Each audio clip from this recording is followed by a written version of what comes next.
So thanks very much. The Scottish Cup fourth round draw was in last night, and I'm here with our football correspondent Gregor Hynds, and we've been having a look at this interesting draw. There's quite a few interesting fixtures, as I mentioned. Oh, I mean, what you're seeing is the usual you see in this round is a lot of mismatches, but potential for upsets, because a lot of the higher teams haven't been playing in the Cup. A lot of the lower teams now getting that momentum behind them because they've been getting these wins in the Cup. And it gives teams a chance to dream of something a bit more than just a glamour draw. Yeah, I mean, it is a really exciting draw. And talking about glamour draws, first one up, Cowdenbeath hosting Rangers. I mean, that's a great tie for Cowdenbeath, isn't it? It's huge for Cowdenbeath. I mean, obviously for any club, getting a team like Rangers who sell out away support, it's fantastic. I mean, you're looking at a team in the Blue Brazil who used to yo-yo between the Championship and League One, and right now they see themselves struggling a bit. But getting this stage and against the Rangers side who have struggled away from Ibrox, they might actually fancy their chances of causing an upset, even if it's just getting a replay and then getting a chance to play at Ibrox. So it could be a good game. It could be very interesting. As always the case, situations like that can be so financially beneficial for clubs like Cowdenbeath, and Rangers will take a good support down there as well. And obviously another very interesting tie thrown up, Jim Goodwin's Alloa Athletic going to St Mirren and a return to Paisley for Goodwin. That's a great draw as well, isn't it? Well, I mean, for Jim, it's a chance to maybe show himself off a bit. He's taken on the Premiership side. He's only just got himself into management. So for him, fantastic opportunity to show what he can do. I mean, this Alloa side, again, just like Cowdenbeath, been yo-yoing around a bit in one league, then getting relegated, then promoted again.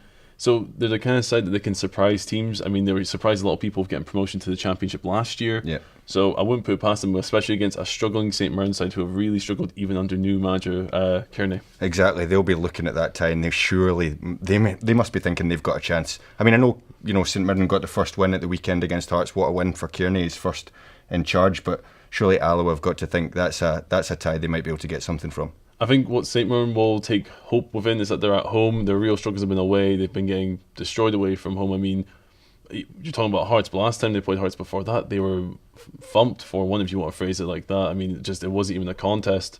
So for them, they have that sort of solace in being at home, and they should get through it.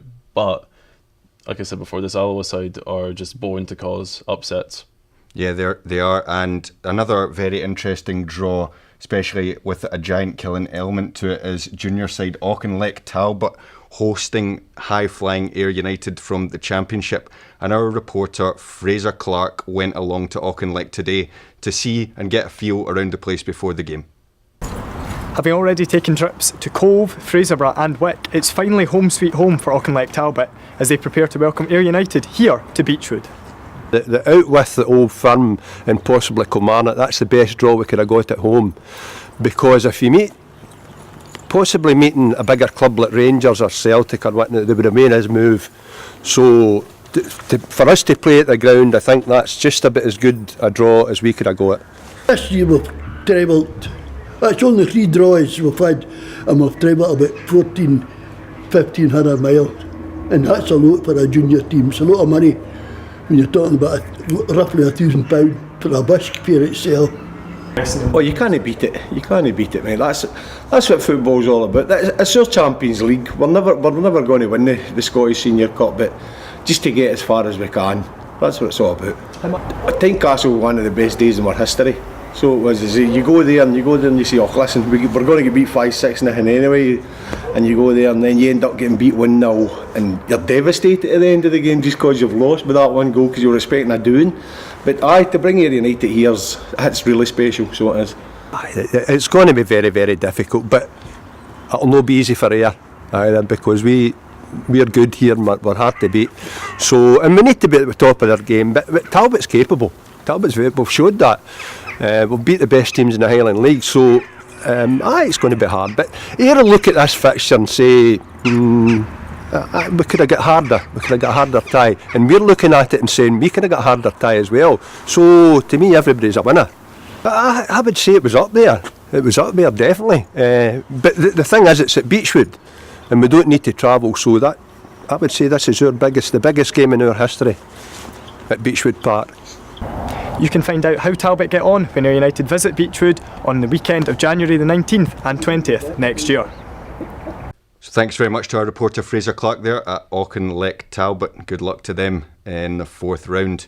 And to conclude the second half of the draw, we were looking at some of the fixtures. Another interesting one with a possible giant killing element, Gregor. Aberdeen, Stenhousemuir.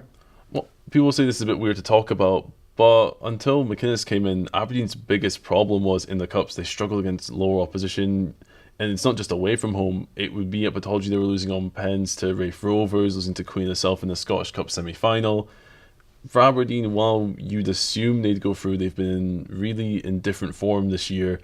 Once they start getting a bit of momentum, they then get a big loss on them. So Stenhousemuir, again, aside, may struggle at Batology, but they'll fancy their chances going to a team like Aberdeen who historically have struggled in this competition. It's absolutely shaping up to be a fantastic Scottish Cup already. Some absolutely cracking fixtures in there. So thanks very much to Gregor for our little preview of the rounds, which will be played on the weekend of the 19th of January.